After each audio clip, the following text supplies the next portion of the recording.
The Galactic Council met on the crystal moon, their shining robes glowing under the white sky. Hundreds of alien leaders sat in a massive round chamber. Holograms of stars floated in the air, showing every planet under their control. Next on the list, Earth, said High Speaker Jorel, a tall creature with golden scales. A soft laugh spread through the room. Humans? Asked the insect-like Tarak ambassador. Those strange little animals who still believe in dragons and gods?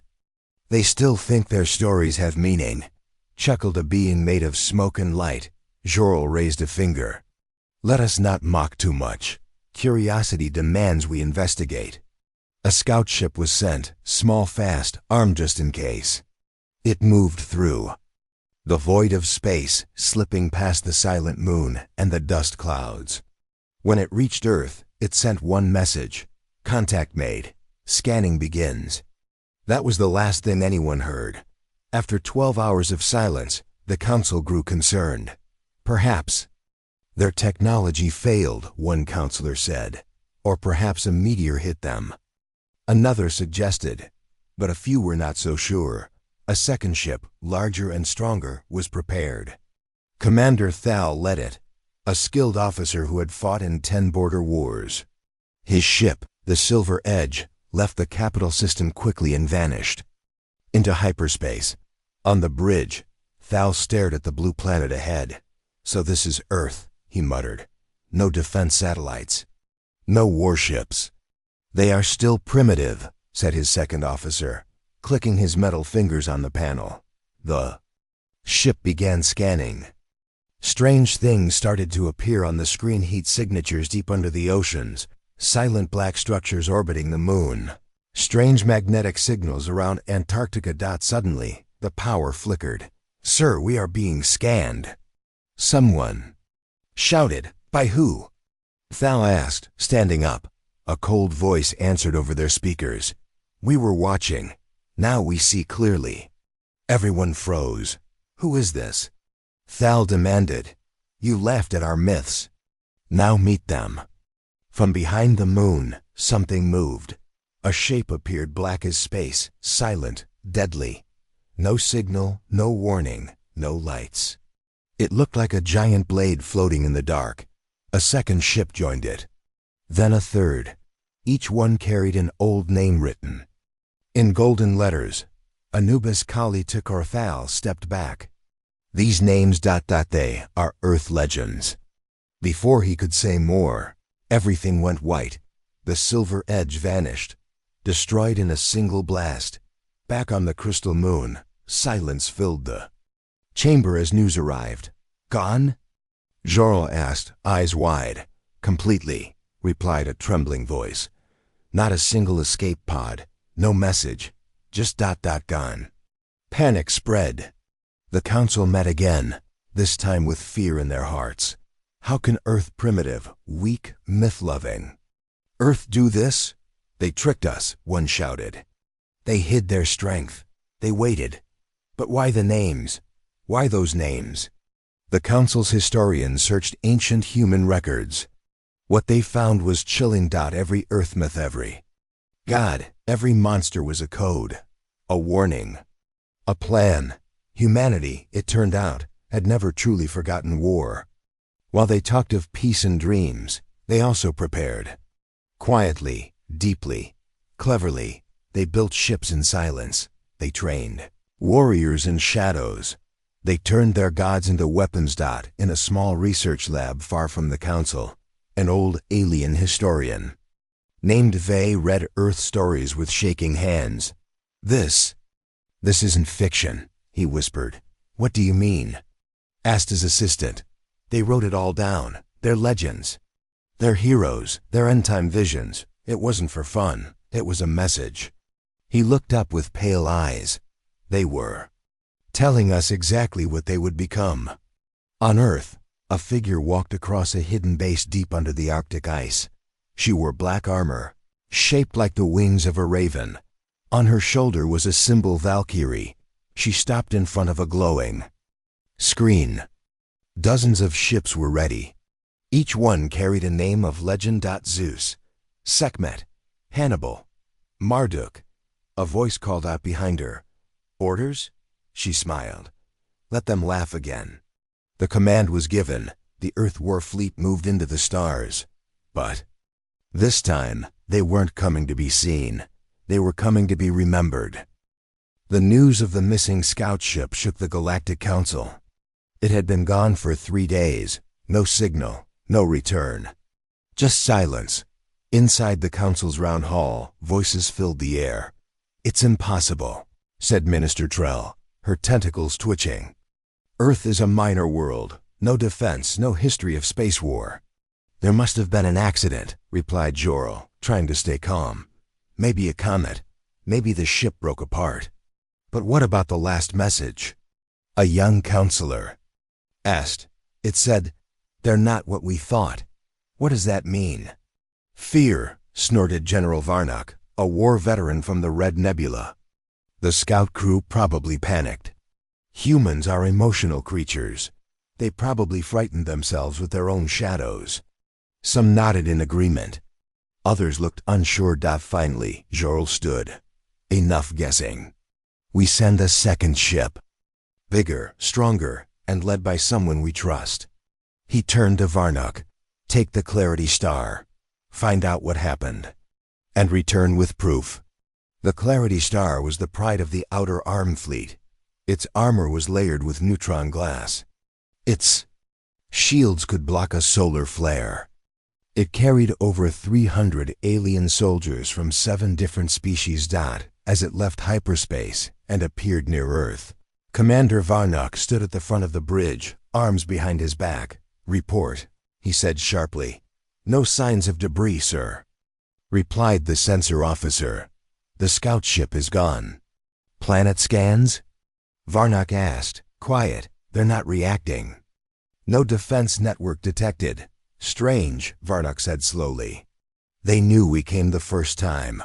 Why not respond now? He didn't like it. The silence felt wrong. Send a message to Earth. Standard greeting. The communications officer tried and tried again. No answer, she said. Something is jamming the signal. Varnock narrowed his eyes. I don't like games. Suddenly, the lights flickered. Then, the ship's engines dropped to half power. What is that? He barked. Unknown interference. It's single quotes S. Like something is crawling through our systems. The screen flashed. A shadow appeared behind the moon. Then another. Then 5 more. One by one, they slid into view. Their shapes were like knives, smooth and dark. No lights, no sound. Enemy ships, said the weapons officer. But I can't lock onto them. They're invisible to our targeting. One of the alien pilots stared at the names on the ship hulls. Sir, she said quietly, I know those names. They are from Earth stories. The ships moved like predators. They're closing in, the officer shouted. Shields up. Weapons. Ready. Varnock roared, but before they could act, every screen turned black. A voice echoed through the ship. Calm. Cold. Human. The myths were warnings. You ignored them. The main power failed. For 3 minutes, the Clarity Star floated like a dead whale in space. Then, in one flash of light, it vanished. Back on the crystal moon, the council waited. No message? Jorl asked again. None, the officer said. They disappeared just like the first ship. Silence spread like poison in the room. A diplomat whispered, could humans truly have done this? They must have stolen technology, someone suggested, or made a deal with the machines from the outer void. No, Vey, the old historian, said quietly. We were warned. He walked to the center of the room, holding a simple earth book. Long ago, humans wrote of gods with thunder in their hands, monsters who could swallow cities, heroes who destroyed entire armies with their will. He looked around at the shocked faces. We thought these were myths, but we forgot one thing. What? Asked Jorl. Vey answered, humans build what they imagine. Deep in space, Earth was silent. No messages sent. No warnings given, but the black ships began to move. Went toward the red sun of Sauron Prime. Another headed for the outer colonies of the Tar Confederacy. A third slipped into the shadows near the Council's own trade route.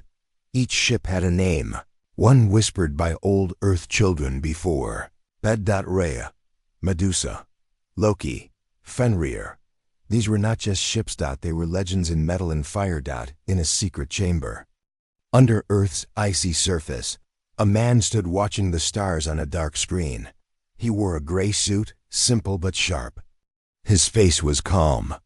He tapped the screen with one finger. Phase 1 complete, he said.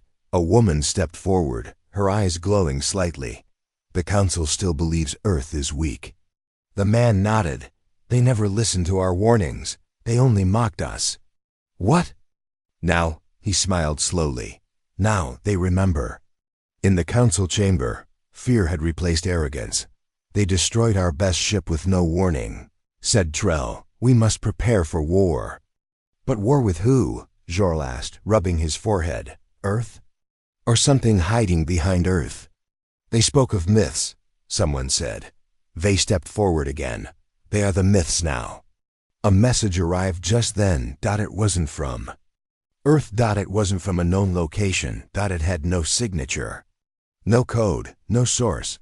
But it appeared on every screen at the same time. Only 4 words. We were never weak. And across the galaxy, something changed. Silence. Then fear. Because now they understood. They had ignored the warning. And Earth was no longer just a planet. It was a legend, rising from the dark, and the stars would burn before it bowed. The world had been at peace for almost 100 years. Cities floated in the skies, machines cleaned the oceans, and hunger had become just a word in history books. People believed that war was over forever. They told stories of the past like old fairy tales of gods, monsters, and warriors. But not all stories were forgotten. Far beneath the snowy mountains of Antarctica, inside a hidden facility known only to a few, something ancient stirred back to life. The walls were thick, made from a metal not found in any database. The air was cold, silent, and heavy. There were no windows, no sound from the outside world. Inside, a single red light blinked. Then it turned green. A voice spoke in the dark. Calm. Female. Cold. Black sky protocol activated. Begin awakening sequence. The room lit up slowly, showing rows of machines, massive, black, sleeping. They looked like spaceships, but with sharp wings and glowing red marks. Each one had a name painted on its side. Hades, Mjolnir, Osiris, Amaterasu. A figure stood at the center of the room, watching. He was old, face wrinkled, hair gray, but eyes sharp like steel. His name was Commander Elias Kor. He spoke without turning. Are they ready? A woman in a white suit stepped beside him. Power cores are stable. Weapon systems online. AI brains are waking. We've checked the data 4 times. It's all there. Every myth, every plan. The old legends are ready. Elias nodded. Then, it's time. Years ago, when Earth faced its greatest threat, climate collapse, overpopulation, and global war leaders from every nation came together. They knew that one day, Earth would not fight itself, but would face something bigger. Something from the stars. So, in secret, they created Project Black Sky. They didn't just build warships, they built symbols. Each ship was named after something powerful, something feared in human history. Each carried weapons designed by the best minds on Earth. Some used gravity. Others used sound, heat, or light. Some were beyond understanding. But the world changed. Peace came. The project was locked away, forgotten, erased from every record. Only a few remembered. Now, as the stars whispered of missing alien fleets and silent battles in space, Black Sky woke again. Back on the crystal moon, the Galactic Council was still. In chaos, they destroyed our scout ships, shouted one leader. "They're not primitive. They fooled us." "They vanished from our scans," said another. "We don't even know how many ships they have." Jorel stood, face pale. "We must find out the truth." He turned to his top analyst, a pale creature with glowing blue eyes. "Search their data. Find how they did this." The analyst worked. Quickly, he pulled out ancient Earth broadcasts, language files, and old internet records. Then he found something strange. A phrase kept appearing in secret files. Project Black Sky. He opened it and froze. "It's not a single ship," he whispered.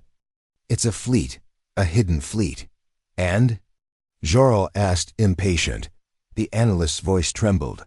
"They named the ships after gods. Not just for fear, but for function. Each one has a purpose, based on myth." In space, something moved. Near the edge of the Andari Nebula, a patrol of 3 alien ships floated calmly. Then, one by one, their systems died. Lights went out. Engines failed. Oxygen dropped. No sound. No attack. Just darkness. A shadow passed them, silent and sharp. A single Earth ship. Its name, Nyx, the Greek goddess of night. One alien officer gasped before his ship exploded.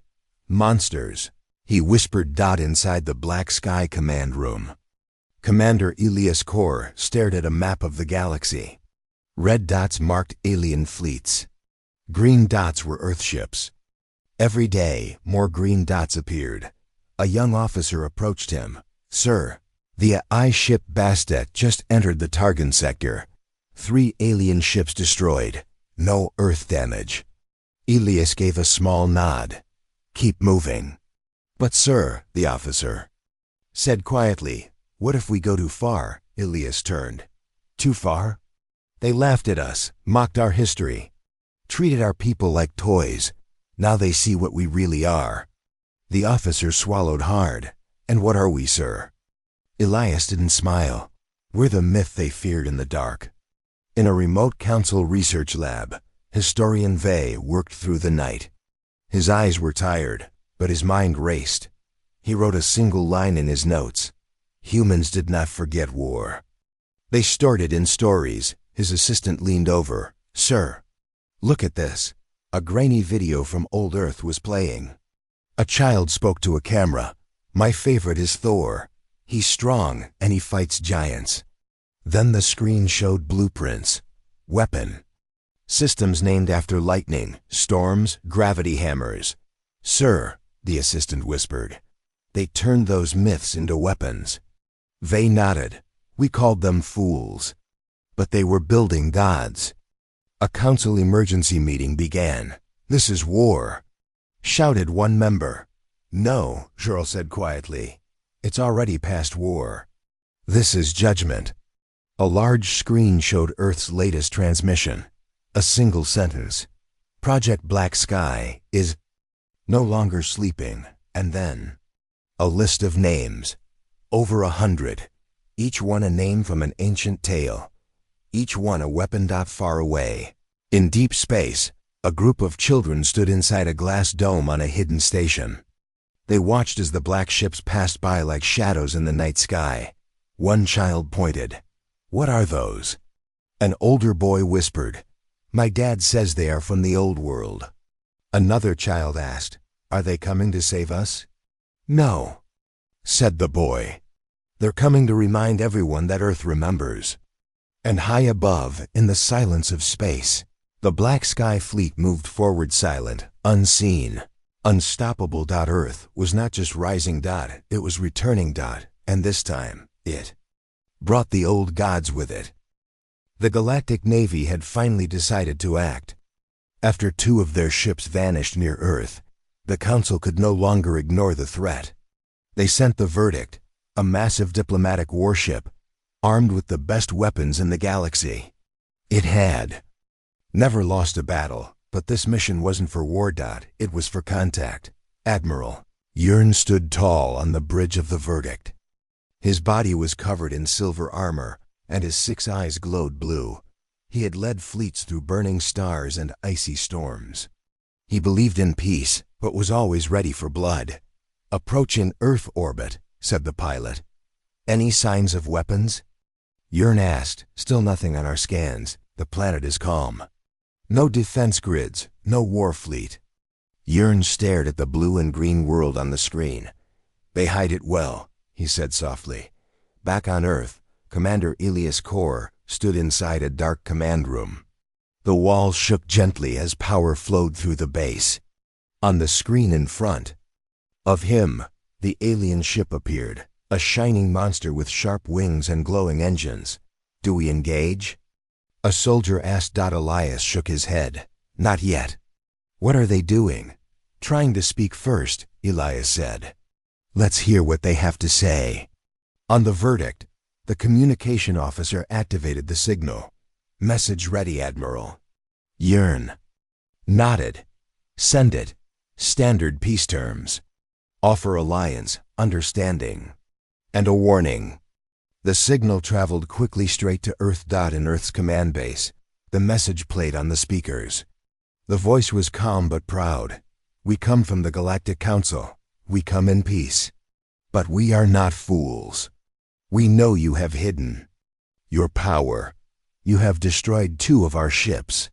Speak now or face consequences." Silence followed. Then Elias walked to the mic. His voice was deep and cold. "You wanted first contact. Here it is." The message ended. Seconds later, the Earthship Anubis appeared. It didn't arrive slowly. It didn't use a gate. It slid into space from a hole of black light, silent and smooth, like a knife pulled from its sheath. Yearn's officers jumped from their seats. Unknown ship. Where did it come from? "It's not on sensors, it just appeared." The Anubis was black with red lights. Its shape was strange, almost alive. On its side, glowing in gold, was the name from Earth's old legends. Yearn stared at it. "Anubis. That's a god of death." A new message came through. "We do not fear your council. We do not want your alliance. You looked down on us. You called our stories lies. Now you will meet them." Yearn stood tall. "I will give them one more chance." He opened the line again. "This is Admiral Yearn. You have attacked council ships. Stand down or face destruction." There was no answer. Instead, the Anubis moved, but not toward them. It vanished and appeared again right behind the verdict. Evasive action. Someone shouted. Too late. The first shot came. It wasn't a beam. It wasn't a missile. It was a pulse of light, pure white, silent. It passed through shields like air. Then the rear engines of the verdict exploded. Alarms screamed. Fire spread across the back decks. "Shields are gone. We've lost control of main thrusters." Yearn's eyes widened. How did one ship do this? He looked at the screen. The Anubis floated calmly, not firing again. As if waiting. A second message came. "This is your lesson. First contact. First blood." Back on Earth, Elias Kor stood silent, listening to the reports. "Admiral Yearn survived," a soldier said. "His ship is dead in space, but the council knows now." Elias nodded. "They needed to see. Now they will act. Now they will fear." Far away, inside the council chamber, the room was frozen with fear. "The verdict was our strongest ship," someone whispered, "and it was beaten without a single casualty. They knew we would come. They were ready." Jorl turned to historian Vey. "You were right," he said. "They turned their myths into weapons." Vey closed his eyes. "And that was just one ship, one name. What do we do now?" Jorl looked at the burning image of the verdict on the screen. "We pray they don't send more." In the shadows of Earth's orbit, the Black Sky Fleet began to wake. Ship after ship powered up, their names glowing in the dark. Fenrir, Ra, Ares, Morrigan. The war had not begun. It had only been introduced, and the galaxy was no longer laughing. Dr. Relene stood alone in the quiet archives of the Galactic University. her 3 long fingers flipping through old Earth texts. The large glowing screen before her showed symbols she barely understood. Ancient Earth writing. Human myths. Behind her, a young assistant walked in. "Doctor, the council is calling. They want your report." Relene didn't move. Her eyes stayed locked on a picture, an image of a human god with thunder in his hand, lightning in his eyes, and the name Thor written in golden letters. She whispered, "We were wrong about them. All of us." "What do you mean?" the assistant asked. Relene turned slowly. Her face was pale. These weren't just stories. They were blueprints. On the crystal moon, the council gathered in panic. The room buzzed with fear. 2 fleets gone, a 3rd warship disabled. And now, Earth's ships moved freely across the stars, always silent, always deadly. Jorel slammed his fist on the table. "We need answers. How did the humans create ships we can't even track?" A screen lit up. Relene's face appeared. "I found something," she said. "But it's not what you expect." "Speak quickly," Jorel said. Relene took a deep breath. "The Earth myths we laughed at, they weren't just culture. They were designs, warnings, plans passed through generations." The room fell silent. She tapped her screen, showing images: Anubis, god of the dead; Shiva, the destroyer; Hercules, the strongest; Sekhmet, goddess of war. These weren't just gods to them, Relene continued. They were instructions for war. One of the generals scoffed. "That's impossible." "No," Relene said firmly. "Listen, Thor controlled thunder. Now they use electromagnetic pulse cannons that shut down our ships. Shiva burned the world. There are AI firewalls destroy our systems like wild storms. The Valkyries chose who lived and died. Now Earth has drones with the same name, marking targets from across space." Jorel's face grew pale. "So they encoded their war tactics into stories?" Relene nodded. "For centuries. They trained their people to remember these names, these powers. While we thought they were playing with tailies, they were building memory, strategy, identity." Somewhere far from Earth, in the Kilo system, an alien military base went dark. No alarms, no gunfire. Just silence. One camera caught it. The last image before systems failed. A ship moved through space, long and sharp. On its side, one word glowed: "Call on Medusa." The base's engineers, soldiers, and officers were gone within seconds. No escape. No warning. The council received the footage within hours. Jorel's voice cracked. "They are sending messages." "They're telling stories," Relene replied. "One myth at a time." Back on Earth, in a hidden control room under the Atlantic Ocean, Commander Elias Kor reviewed a list of deployed warships. Each name had been carefully chosen. Fenrir, the beast. That breaks gods. Bastet, the silent protector. Hades, keeper of the dead. Prometheus, bringer of fire. Amaterasu, light that blinds. His officer spoke. "Sir, all ships report success. No casualties." Elias nodded. "Good. The council needed to understand. Now they will listen." The officer hesitated. "And if they don't?" Elias looked at the glowing star map. "Then they'll hear the rest of the story." In the dark hallways of a galactic war academy, students once laughed at Earth legends.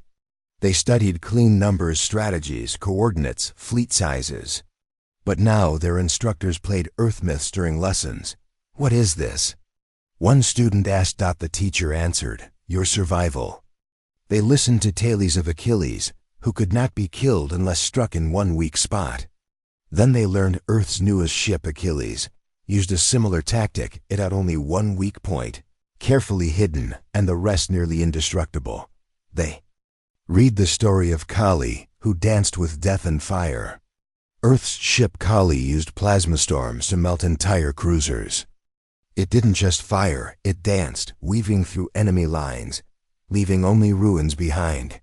A young cadet raised his hand. "Why would humans make weapons based on fear?" Because, the teacher said, they knew fear is the first language of war. Back at the council, panic turned to strategy. We must respond, General Varnock growled. We must strike Earth now. With what? Jorl snapped. They are 10 steps ahead. Every time we blink, they rewrite the rules. What do you suggest? Varnock asked. Jorl looked at Relene. We study the myths, all of them. Why? Someone asked. Because Earth has written its war plan in plain sight, Jorl said. We must read their history to know their future.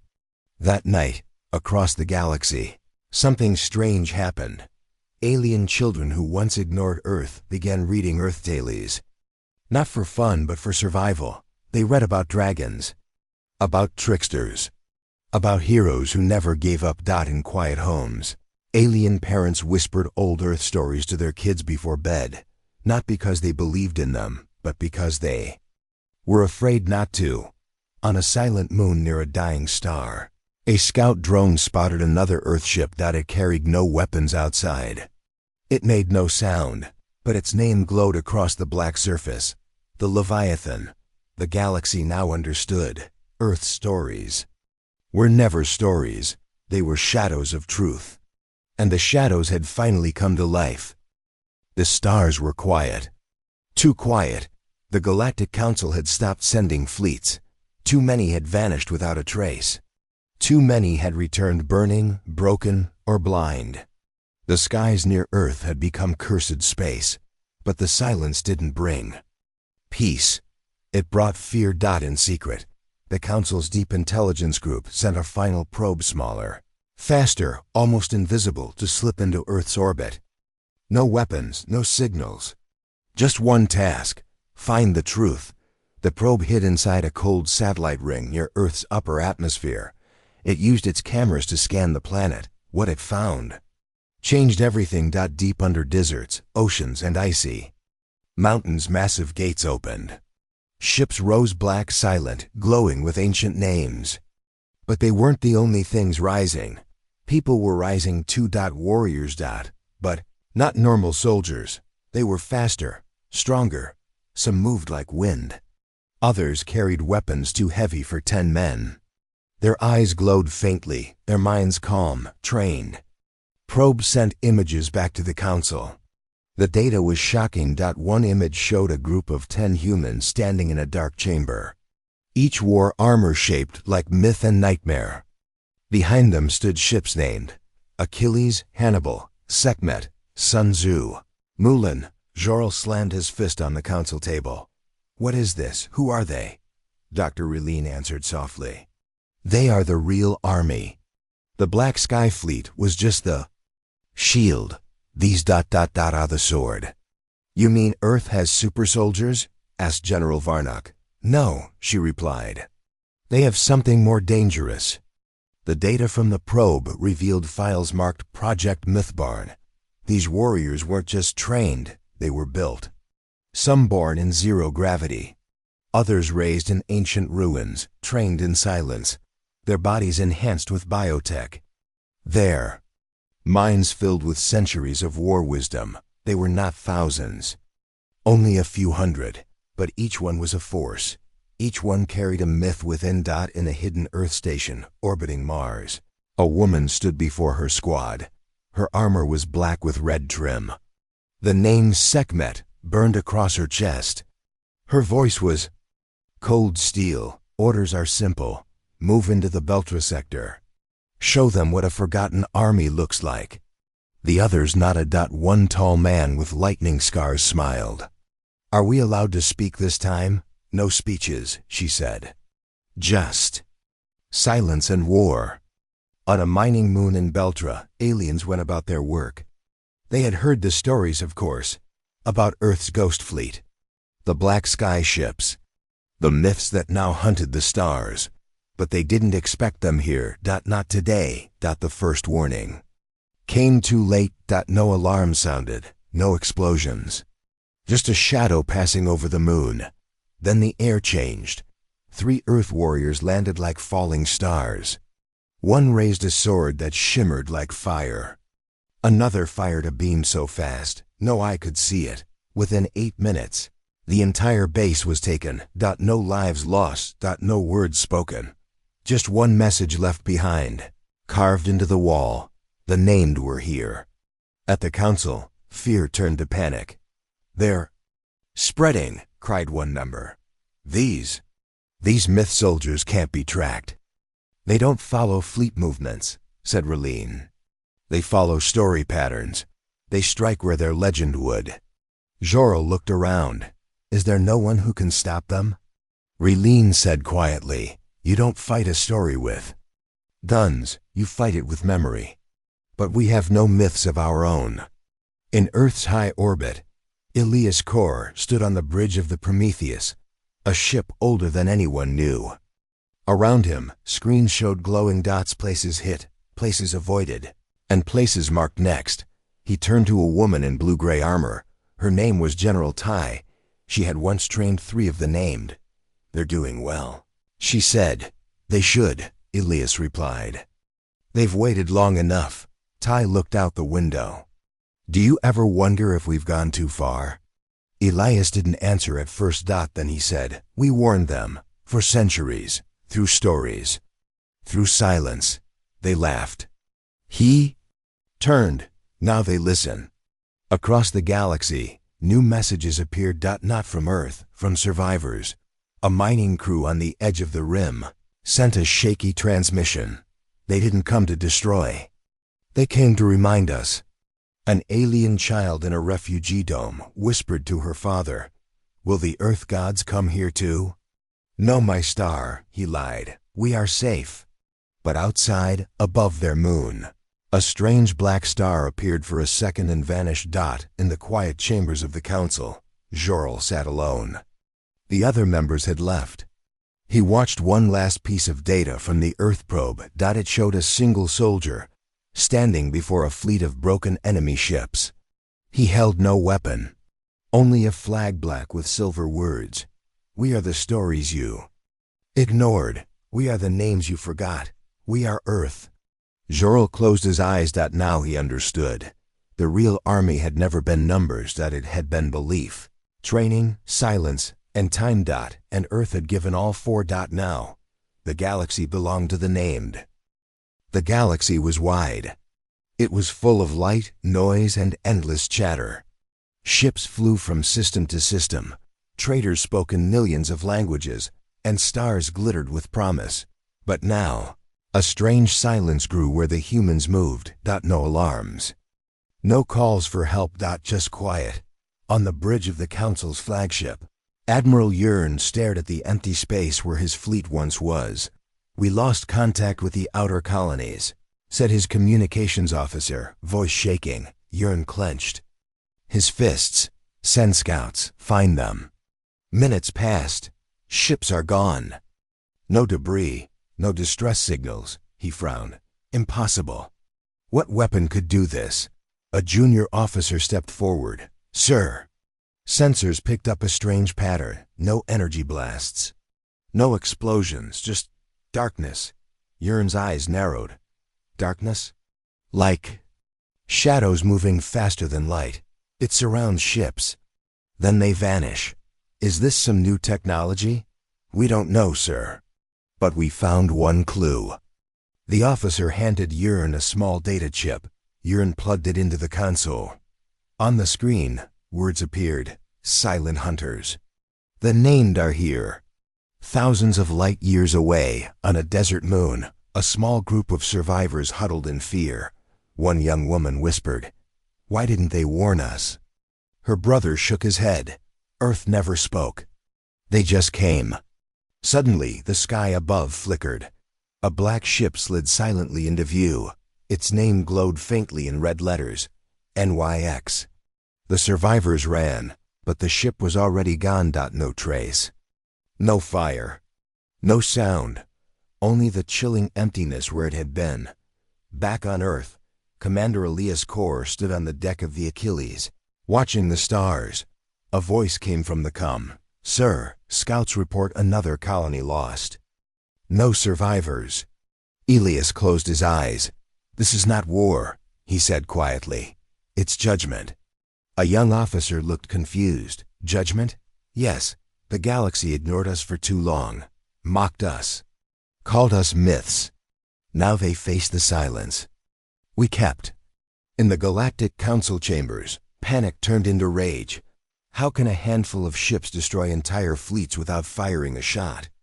Demanded General Varnock. It's not just ships, Relene said calmly. It's something more. They are using fear as a weapon. Silence is their attack, a counselor sneered. Fear? Silence? That is primitive. Relene shook her head. You do not understand. Earth's warriors are trained to strike unseen, unheard, and leave no trace. Their legends taught them to be shadows. Suddenly, alarms rang throughout the Council's base. Enemy ships entering orbit. Someone shouted that Yoren rushed to the main screen. Ships like black ghosts slipped through the defenses. Names appeared. Fenrir, Loki, Medusa, Sekhmet. We face gods made real, Yearn whispered. In space. The Earth fleet moved with perfect silence. No chatter. No signals. Only dark shapes slicing through star systems. Each strike was quick and final. No mercy. No warning. Only the cold knowledge that the galaxy had forgotten to respect Earth. On a remote planet, an old alien elder told her grandchildren. A story. Long ago, she said, there were people who hid their power in stories. They waited quietly. And when the time came, they spoke without words. They fought without sound. The galaxy burns now because it never listened. One child asked, are they heroes or monsters? The elder smiled sadly. They are both. Back. On the Achilles, Elias received a message. It was from the Council. Surrender now, or be destroyed. He looked out at the stars. We never wanted this, he said. But now silence is our language. And the galaxy will listen. The galaxy held its breath. Silent hunters roamed the void. The stars burned not from light, but from fear. And in the quiet, humans waited. For the final word. For the galaxy to learn that sometimes silence is the loudest roar of all. The stars were still burning, but the galaxy had changed forever. Across the vast emptiness of space, silence settled, not the silence before war, but the quiet that follows a great storm. Ships moved slowly now. Fewer voices filled the coms. And old legends whispered louder than ever. In the heart of the newly rebuilt Galactic Council chamber, Jorel stared at the star map. Red dots marked lost colonies. Green dots showed Earth's expanding reach. Around him, the room was quiet except for the low hum of the machinery. He broke the silence. We lost the war. Not because they had stronger weapons, but because we never understood their story. Dr. Relene nodded. They were not just fighters, they were storytellers. Each ship, each soldier was part of a legend passed down for thousands of years. They fought with the weight of history behind them. A young counselor asked, what do we do now? How do we live with them? Jorel's eyes were steady. We listen. Far from the Council, on a small planet in a peaceful system, Earth's warriors gathered. Commander Elias Kor stood among them, looking at the stars with quiet pride. We were forgotten, he said. But stories never die. They only wait. A young soldier stepped forward, curious. Commander, what now? Will the galaxy ever trust us again? Elias smiled softly. Trust is built with time, with actions, with stories shared, not hidden. He looked at the new ships docking around them, names shining like old gods. Athena, Merlin, Gilgamesh. These names remind us who we are, he said. Not just warriors, but guardians, protectors of stories that connect us all. On a distant moon, alien children gathered around a holographic fire. An elder spoke softly, telling tales of Earth's rise. They came from myths, she said. Gods and monsters made real. They taught us that stories hold power to build and destroy. A child asked, will they teach us too? The elder smiled. Yes, because the greatest stories are not just told by one people. They belong to all who listen. Back on the council world, Relene presented a new idea. We must learn their history, their myths.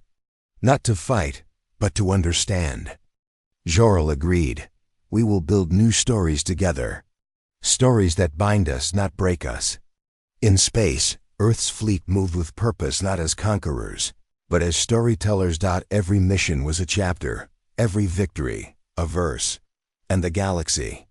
Listen. One quiet evening, as stars twinkled above, Elias and Jorel met in a neutral space station.